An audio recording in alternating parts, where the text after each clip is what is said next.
Hay un lugar en Israel que la Biblia preferiría que olvidaras. Una colina.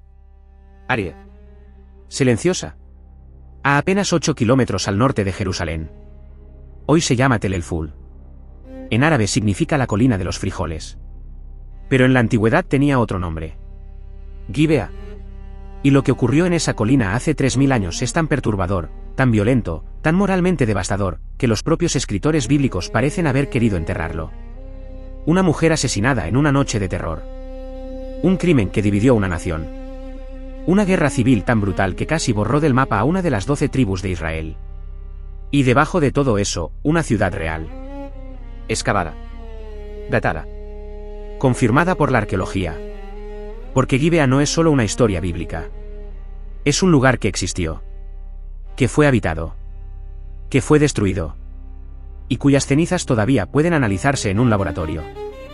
Hoy vamos a entrar en el capítulo más oscuro del libro de los jueces. Hasta la roca. Hasta los huesos. Hasta el límite entre la historia y la barbarie. El libro de los jueces es el texto más incómodo de toda la Biblia hebrea. No es un libro de victorias ni de milagros ordenados. Es un libro de ciclos de caos. De líderes corruptos. De violencia tribal. De un pueblo que, según el propio texto, hacía lo que le parecía bien a sus propios ojos porque no había rey en Israel. Y en los últimos 5 capítulos, los capítulos 19, 20 y 21, el texto llega a un punto de oscuridad que no tiene paralelo en ningún otro libro de la Escritura. La historia comienza con un levita.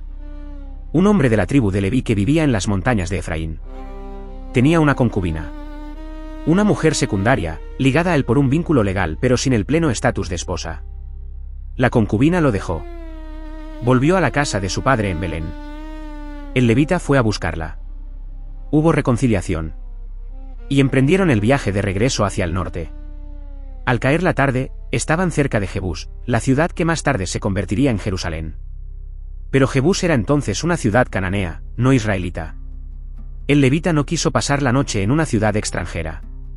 Siguió adelante hasta Gibea, ciudad de la tribu de Benjamín. Y allí comenzó la pesadilla. Entraron en la ciudad al anochecer. Nadie los recibió. Nadie les ofreció hospitalidad. En el mundo antiguo del cercano oriente, la hospitalidad no era una cortesía. Era una obligación moral. Un código sagrado. Dejar a un viajero sin refugio era una vergüenza para la comunidad entera. Pero en Gibea nadie salió a recibirlos. Finalmente, un anciano que volvía del campo los vio sentados en la plaza pública. El anciano era de Efraín. No era de Benjamín. Era también un forastero en esa ciudad. Los invitó a su casa. Les dio de comer y beber. Los hizo entrar. Y cuando la noche cerró sobre Gibea, la ciudad se reveló en toda su oscuridad. El texto bíblico describe lo que ocurrió después con una precisión que resulta difícil de leer. Hombres de la ciudad rodearon la casa. Golpearon la puerta. Y exigieron que el anciano entregara al huésped varón para abusar de él. El paralelo con la historia de Sodoma en el Génesis es imposible de ignorar. Los escritores bíblicos lo construyeron deliberadamente. Gibea como la nueva Sodoma. Benjamín como la nueva tierra maldita. El anciano salió y rogó a los hombres que no cometieran esa infamia. Les ofreció a su propia hija. Les ofreció a la concubina. Y el levita tomó a su concubina y la entregó a los hombres de afuera. La abusaron toda la noche. Al amanecer, la mujer llegó arrastrándose hasta la puerta de la casa donde estaba su señor. Y cayó allí. Cuando el levita salió por la mañana y la vio en el umbral, le dijo, «Levántate, vámonos». No hubo respuesta. Estaba muerta. Lo que el levita hizo a continuación es uno de los actos más perturbadores registrados en toda la literatura antigua. Tomó el cuerpo de su concubina. Lo llevó a su casa en las montañas de Efraín. Y lo cortó en 12 pedazos. 12 pedazos que envió a las 12 tribus de Israel. El mensaje era brutal en su claridad, lo que ocurrió en Gibea es un crimen que nos afecta a todos. El texto dice que todos los que veían los pedazos decían, jamás se ha visto ni hecho cosa semejante desde el día en que los israelitas salieron de Egipto hasta hoy. Israel entero convocó una asamblea. En Mizpa. 400.000 guerreros. Y el veredicto fue unánime. Gibea debía responder por lo que había hecho. Pero la tribu de Benjamín se negó a entregar a los culpables. Cerró filas alrededor de su propia ciudad. Y así comenzó la primera guerra civil registrada en la historia de Israel. Las 11 tribus contra Benjamín. El texto describe 2 batallas iniciales en las que las 11 tribus, a pesar de su superioridad numérica aplastante, fueron derrotadas por los guerreros de Benjamín. El ejército benjaminita era célebre por sus 700 soldados zurdos que podían lanzar piedras con honda con una precisión mortal. Podían herir a un cabello sin fallar. Fueron 2 días de masacre. 40.000 israelitas muertos. El texto describe a los sobrevivientes llorando ante el Señor, ayunando, ofreciendo sacrificios, preguntando si debían continuar. Y en el tercer día, la estrategia cambió. Usaron una emboscada. El mismo tipo de táctica que Josué había usado en Ai. Un grupo fingió retroceder. Los benjaminitas los persiguieron alejándose de la ciudad. Y entonces la fuerza de emboscada oculta se lanzó sobre Gibea. Prendieron fuego a la ciudad. Cuando los guerreros de Benjamín miraron atrás y vieron el humo negro subiendo al cielo, supieron que todo había terminado. La batalla final fue una masacre. El texto dice que murieron 25.100 hombres de Benjamín ese día. Las ciudades de la tribu fueron destruidas. Las mujeres y los niños fueron pasados a filo de espada. El ganado fue exterminado. Todo fue quemado. Una tribu entera de Israel casi desapareció de la faz de la tierra. Quedaron 600 hombres. Solo hombres. Sin mujeres. Sin futuro. Y entonces Israel cayó en la cuenta de lo que había hecho. Había jurado en Mizpa que ningún israelita daría su hija en matrimonio a un benjaminita. Pero si la tribu no conseguía mujeres, desaparecería para siempre. La solución que encontraron fue igualmente perturbadora. Descubrieron que la ciudad de Yabes de Galaad no había enviado representantes a la asamblea de Mizpa. Por tanto, no había hecho el juramento. Enviaron 12.000 guerreros a Yabes de Galaad con órdenes de matar a todos los hombres, a todas las mujeres no vírgenes, y traer a las vírgenes vivas. Trajeron 400.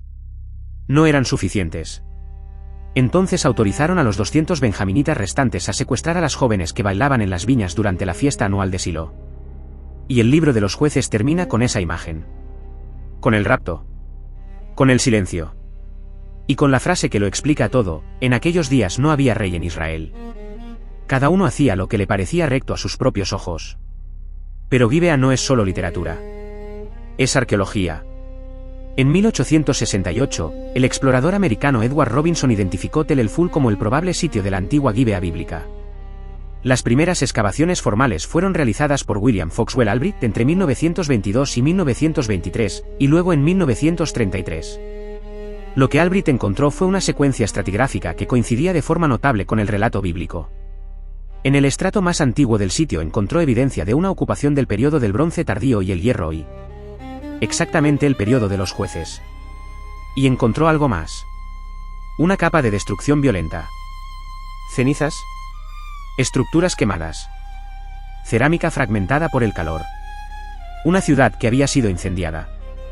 En el período correcto. Sobre esa capa de destrucción, Albright encontró los restos de una fortaleza rectangular. Muros de más de 1,5 metros de espesor. Construcción en piedra caliza local. Torres en las esquinas. La llamó la fortaleza de Saúl, porque el texto bíblico posterior presenta a Gibea como la ciudad natal y capital del rey Saúl, el primer rey de Israel. Pero la cronología de las capas indicaba que la fortaleza fue construida después de la destrucción. Después del incendio. Después de la guerra civil. Como si alguien hubiera construido deliberadamente sobre las ruinas de la ciudad maldita. Las excavaciones posteriores de Lawrence Sinclair en 1964 refinaron la secuencia y confirmaron la datación de Albright. La destrucción violenta del sitio en el período del Hierro, alrededor del siglo XII a.C., es arqueológicamente sólida. Una ciudad quemada. En el lugar correcto. En el momento correcto. Pero hay una dimensión del sitio que pocos conocen. En 1964, el rey Hussein de Jordania inició la construcción de un palacio presidencial en la cima de Tel el-Ful. La construcción fue interrumpida por la Guerra de los 6 Días en 1967. El palacio nunca fue terminado. Y hoy, en la cima de la colina de la antigua Gibea, se alza la estructura de hormigón abandonada de ese palacio inacabado. Un edificio moderno sin terminar sobre las ruinas de una ciudad antigua destruida por la violencia. Como si la colina misma resistiera ser habitada. Como si la tierra recordara lo que ocurrió allí. Los arqueólogos israelíes que han trabajado en el sitio en las últimas décadas han documentado que la mayor parte del área arqueológica permanece sin excavar. Lo que Albright encontró fue apenas la superficie. Debajo de esa colina hay más. Mucho más. Y todavía está esperando. ¿Qué nos dice Gibeah hoy? Nos dice que la violencia colectiva no es una invención moderna. Nos dice que las sociedades sin estructura institucional colapsan hacia sus peores instintos. Nos dice que los crímenes de comunidad, cuando son protegidos por la tribu, destruyen a la tribu. Y nos dice algo que la arqueología confirma con una frialdad que ningún texto sagrado puede suavizar. Que las ciudades quemadas son reales. Que las capas de ceniza tienen fecha. Que detrás de cada historia que parece demasiado oscura para ser verdad, a veces hay una colina. Con muros calcinados. Y 3000 años de silencio encima. La próxima vez que alguien te diga que la Biblia es solo metáfora, recuérdales que Tel el-Ful existe. Que está a 8 kilómetros al norte de Jerusalén. Que tiene una capa de destrucción datada en el siglo XII a.C. Y que debajo del palacio inacabado de un rey moderno todavía esperan las cenizas de Gibeah. Si este vídeo te hizo pensar, compártelo. Suscríbete. Y cuéntanos en los comentarios, ¿qué te parece más perturbador, el crimen, la guerra, o el silencio con que la historia lo enterró? Nos vemos en el próximo enigma.